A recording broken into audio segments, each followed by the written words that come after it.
నమస్కారం. ఏకే ఎడ్యుఫ్యూషన్కి స్వాగతం. రాబోయే 2027 జనాభా లెక్కల మహాక్రతువులో పాల్గొనబోతున్న ప్రతి ఒక్కరికీ, ముఖ్యంగా క్షేత్రస్థాయిలో అహర్నిశలు శ్రమించే మన గణకుల బృందానికి ఈ ఎక్స్ప్లెయినర్ ఒక పర్ఫెక్ట్ గైడెన్ చెప్పొచ్చు. ఎలాంటి గందరగోళం లేకుండా ఈ భారీ ప్రాజెక్టును ఎలా సక్సెస్ చేయాలో తెలుసుకోవడానికి పూర్తి ఏకాగ్రతతో ఈ ప్రయాణాన్ని మొదలుపెడదాం రండి. అసలు ఇది కేవలం మామూలు డేటా కలెక్షన్ అనుకుంటే పొరపాటే. ఇదొక అత్యున్నతమైన జాతీయ విధి. ఫీల్డ్లోకి వెళ్ళాక ఏ చిన్న కన్ఫ్యూషన్ వచ్చినా అది 10 తప్పులకు దారితీస్తుంది, అనవసరమైన టెన్షన్ పెంచుతుంది. అందుకే ఏ గణకుడికి ఎలాంటి డౌట్ రాకుండా 100% క్లారిటీ ఇవ్వడానికే ఈ బ్లూ ప్రింట్ లేదా మార్గదర్శకాన్ని మనమిప్పుడు వివరంగా చూస్తున్నాం.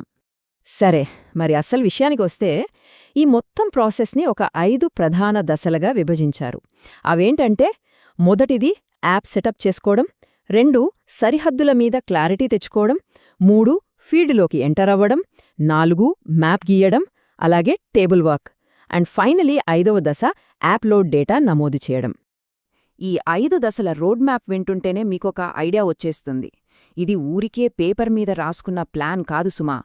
రియల్ టైంలో మనవాళ్లు డ్యూటీని ఏమాత్రం తప్పుల్లేకుండా పర్ఫెక్ట్గా చేయడానికి ఫాలో అవ్వాల్సిన ఖచ్చితమైన సీక్వెన్స్ ఇది.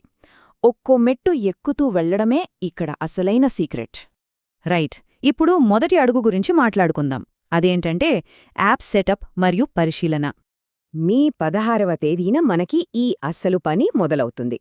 వీధిలోకి వెళ్లేకంటే ముందే మన డిజిటల్ ఫౌండేషన్ స్ట్రాంగ్గా ఉండాలి కదా. అందుకే లాగిన్ అయ్యేటప్పుడే మీకు ఏ భాషైతే బాగా కంఫర్టబుల్గా ఉంటుందో అదే భాషను ఎంచుకోండి. ఆ తర్వాత మన డేటా సేఫ్టీ కోసం చాలా స్ట్రాంగ్గా ఉండే ఒక పిన్ అలాగే పాస్వర్డ్ సెట్ చేసుకోవాలి. ఇది అసలు మర్చిపోకూడదు. ఇక్కడ ఇంకో ముఖ్యమైన విషయం గమనించాలి. ఈ యాప్ సెటప్ చేసేటప్పుడు యాప్లో కనిపించే హౌస్ లిస్టింగ్ బ్లాక్, అదేనండి హెచ్ఎల్బి డీటెయిల్స్ని మీ చార్జ్ ఆఫీసర్ సైన్ చేసి ఇచ్చిన అపాయింట్మెంట్ లెటర్తో పక్కగా క్రాస్ చెక్ చేసుకోవాలి. ఎక్కడైనా ఏ చిన్న తేడా కనిపించినా ఒక్క నిమిషం కూడా లేట్ చేయకుండా వెంటనే చార్జ్ ఆఫీసర్కి కాల్ చేసి కనుక్కోవాలి. స్టార్టింగ్లోనే తప్పులు నాపేస్తే సగం పని అయిపోయినట్లే కదా. ఇక 2వ దశకు వద్దాం. ఇది చాలా క్రూషియల్. అదే సరిహద్దుల స్పష్టత, అంటే బౌండరీ క్లారిటీ. డిజిటల్గా లాగిన్ అయిపోయారు, సరే, మరి ఫీల్డ్లో పరిస్థితి ఏంటి? ఇక్కడే మనం చాలా అలర్ట్గా ఉండాలి. మే 16వ తేదీన కేవలం మ్యాప్ చూసి ఊరుకోకూడదు. మీ సూపర్వైజర్ని వెంటబెట్టుకుని మీకు కేటాయించిన బ్లాక్ సరిహద్దుల వెంబడి స్వయంగా నడిచి చూడాలి. ముఖ్యంగా బోర్డర్లో ఉండే ఇళ్ల విషయంలో పక్కా క్లారిటీ తెచ్చుకోవాలి. ఏ ఇల్లు మన బ్లాక్ కిందకొస్తుంది, ఏది పక్కవాళ్ల బ్లాక్లోకి వెళుతోంది అనేది ముందే కన్ఫర్మ్ చేసుకోవాలి. ఎందుకంటే ఒక తప్పు 10 తప్పులకు దారితీస్తుంది. అది మనల్ని విపరీతమైన మానసిక ఒత్తిడికి గురిచేస్తుంది. ఇది నేను చెబుతున్న మాట కాదు, అఫీషియల్ గైడ్లైన్స్లో పదే పదే హెచ్చరిస్తున్న విషయం. పక్కనున్న ఎన్యూమరేటర్తో ఓవర్లాప్ అవ్వకుండా మొదటి రోజే క్లారిటీ తెచ్చుకుంటే మన పని చాలా ప్రశాంతంగా స్మూత్గా జరిగిపోతుంది. ఓకే, ఇప్పుడు 3వ దశలోకి ఎంటర్ అవుతున్నాం. అసలైన యాక్షన్ ఇక్కడే స్టార్ట్ అవుతుంది. అదే ఫీల్డ్ ఎంట్రీ మరియు భవనాలకు నంబర్లివ్వడం. మే 17వ తేదీ ఉదయం మీరు సెన్సస్ బ్యాగ్, క్యాప్, డాక్యుమెంట్స్ అన్నీ పట్టుకుని ఫీల్డ్లోకి దిగుతారు కదా. అక్కడ ఎక్కడి పడితే అక్కడ నుండి ఇష్టమొచ్చినట్లు స్టార్ట్ చేయడానికి అస్సలు కుదరదు. ముందుగా మ్యాప్ మధ్యభాగాన్ని ఐడెంటిఫై చేసి అక్కడ నుండి ఖచ్చితంగా నార్త్ వెస్ట్ కార్నర్, అంటే వాయువ్య మూలను కనుక్కుని అక్కడ నుండే పని మొదలుపెట్టాలి. ఇది అందరూ గుర్తుపెట్టుకోవాల్సిన ఇంపార్టెంట్ రూల్. వాయువ్య మూలలో స్టార్ట్ చేశాక ఎలా నడవాలి? దీనికోసం ఒక పాము ఆకారాన్ని ఊహించుకోండి. అంటే ఎడమ నుండి కుడికి సహజంగా ఒక సర్పిల్ ఆకారం లేదా స్నేక్ ప్యాటర్న్లో వెళ్లాలన్నమాట. అయితే ప్రతి వీధి ఒకేలా గీత గీసినట్లుండదు కాబట్టి ఆయా వీధుల భౌగోళిక పరిస్థితులకు తగ్గట్టుగా అడ్జస్ట్ అవుతూ సీక్వెన్స్ మిస్ కాకుండా ముందుకు సాగాలి. ఇక నంబరింగ్ విషయానికొస్తే, ఉదాహరణకు బిల్డింగ్ నంబర్ JB01 లాగా ఇస్తూ వెళ్ళాలి. ఒకవేళ ఒకే భవనంలో చాలా ఇళ్లు ఉంటే వాటిని బ్రాకెట్లలో క్లియర్గా మెన్షన్ చేయాలి. ఈ డీటెయిల్స్ అన్నీ కూడా మీకు కిట్లో ఇచ్చిన ముందుగానే నంబర్లు వేసి ఉన్న డైరీలో ఒక ఆర్డర్ ప్రకారం నమోదు చేసుకుంటూ వెళ్ళాలి. కన్ఫ్యూజ్ అస్సలవ్వద్దు. ఇప్పుడు మీరు గమనించాల్సిన ఒక ఇంట్రెస్టింగ్ పాయింట్ ఇక్కడుంది. మీరు ఒక పక్క భవనాలకు నంబర్లిస్తూనే ఇంకో పక్క సైమల్టేనియస్గా మీ బ్లాక్కి సంబంధించిన ఒక చిత్తుపటాన్ని అంటే కచ్చా నజరీ నక్షాని పెన్సిల్తో గీస్తుండాలి. దీనివల్ల మన బ్లాక్లో అసలు ఎన్ని నిర్మాణాలున్నాయి అనే దానిమీద ముందుగానే ఒక రఫ్ ఎస్టిమేషన్ వచ్చేస్తుంది. భలే ఉంది కదూ ఈ సిస్టమ్. సరే, ఎండలో తిరిగి ఫీల్డ్ వర్క్ కంప్లీట్ చేశారు కదా. ఇప్పుడు 4వ దశలో కొంచెం కూర్చుని చేసే టేబుల్ వర్క్ చూద్దాం. అదే మ్యాప్ డ్రాయింగ్. ఇక్కడ కచ్చా మ్యాప్కి పక్కా మ్యాప్కి ఉన్న తేడా ఖచ్చితంగా తెలుసుకోవాలి.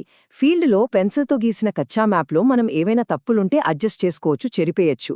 కానీ దాన్ని ఫైనల్ చేసి బ్లూ లేదా బ్లాక్ పెన్తో గీసే పక్కా మ్యాప్లో ఒక్క మార్పుకి కూడా ఆస్కారం ఉండదు.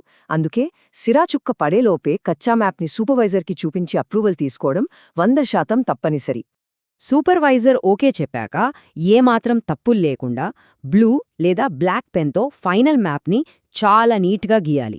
మొత్తం 2 పేపర్ కాపీలు, ఒక కార్డ్బోర్డ్ కాపీ సిద్ధం చేయాలి. ఇవన్నీ రెడీ అయ్యాక వాటిమీద సూపర్వైజర్ సంతకాలు తీసుకుంటే మన ఫిజికల్ డాక్యుమెంట్స్ డెలివరీకి రెడీ అయిపోయినట్లే. ఇంకా చివరి అంకానికి చేరుకున్నాం. 5వ దశ HLO యాప్లో డేటా నమోదు చేయడం, అలాగే కొన్ని ఫైనల్ రూల్స్. ఎన్ని రోజులు పేపర్ మీద కష్టపడి కలెక్ట్ చేసిన డేటాని ఇప్పుడు డిజిటల్గా HLO యాప్లోకి ఎక్కించాలి. యాప్ ఓపెన్ చేయగానే ఫస్ట్ చేయాల్సిన పనేంటంటే మనం క్యాల్కులేట్ చేసిన అంచనా, భవనాలు, ఇళ్ల సంఖ్యను ముందు ఎంటర్ చేయాలి. ఆ తర్వాత మాత్రమే ఒక్కొక్క కుటుంబానికి సంబంధించిన హౌస్ హోల్డ్ ఎంట్రీ స్టార్ట్ చేయాలి. ఈ ఆర్డర్ మర్చిపోకండి. ఇక్కడే అసలు ట్విస్ట్ ఉంది. హౌస్ హోల్డ్ ఎంట్రీ చేసేటప్పుడు చాలా ప్రశ్నలుంటాయి. కానీ ప్రశ్న 7 దగ్గర మాత్రం మీ ఏకాగ్రత 100% ఉండాలి. ఎందుకంటే డేటా సమగ్రత అనేది ఈ పాయింట్ మీదే ఎక్కువగా ఆధారపడి ఉంటుంది. కాబట్టి ఏ చిన్న మిస్టేక్ లేకుండా చాలా కేర్ఫుల్గా ఫిల్ చేయాలి. ఒకసారి మళ్ళీ స్ట్రిక్ట్ రూల్స్ని రిమైండ్ చేసుకుందాం. పక్కాగా నార్త్ వెస్ట్ కార్నర్ నుండి స్టార్ట్ చేయాలి. ఎప్పటికప్పుడు సూపర్వైజర్తో కలిసి డేటా చెక్ చేసుకోవాలి. అంతే తప్ప గుడ్డిగా ఏదో ఒక మూల నుండి స్టార్ట్ చేయడం లేదా మన ఊహాగానాలతో అంచనా వేసి నంబర్లు వేయడం లాంటివి పొరపాటును కూడా చేయకూడదు. It's a big no. ఈ 5 దశల్ని పక్కాగా ఫాలో అవ్వడమంటే కేవలం ఒక జాబ్ కంప్లీట్ చేయడం కాదు, దేశ భవిష్యత్తు కోసం ఒక చారిత్రాత్మక జాతీయ విధిని నెరవేర్చడం. మన ప్రతి క్షేత్రస్థాయి కార్యకర్త అంకిత భావం మీదే దేశ ప్రణాళికలు ఆధారపడుంటాయి. మన AKEDU ఫ్యూజన్ ఛానల్ ద్వారా ఈ ముఖ్యమైన విషయాన్ని మీకందరికీ అందించడం మాకు చాలా సంతోషంగా ఉంది. మరి ఈ 5 ఖచ్చితమైన దశలను తెలుసుకున్నాక మన గణకుల బృందం ఈ భారీ జాతీయ విధిని అద్భుతంగా, ఎలాంటి లోపాల్లేకుండా పూర్తి చేయడానికి 100% సిద్ధంగా ఉందని అనుకోవచ్చా? ఖచ్చితంగా సిద్ధంగా ఉందని నేను నమ్ముతున్నాను. ఈ గైడ్లైన్స్ అన్నీ మనసులో పెట్టుకుని రేపు ఫీల్డ్లోకి ఫుల్ కాన్ఫిడెన్స్తో దిగండి. ఈనాటి ఎక్స్ప్లెయినర్ మీకు బాగా ఉపయోగపడిందని ఆశిస్తూ మరింత ఆసక్తికరమైన సమాచారంతో మళ్ళీ కలుద్దాం. జై హింద్.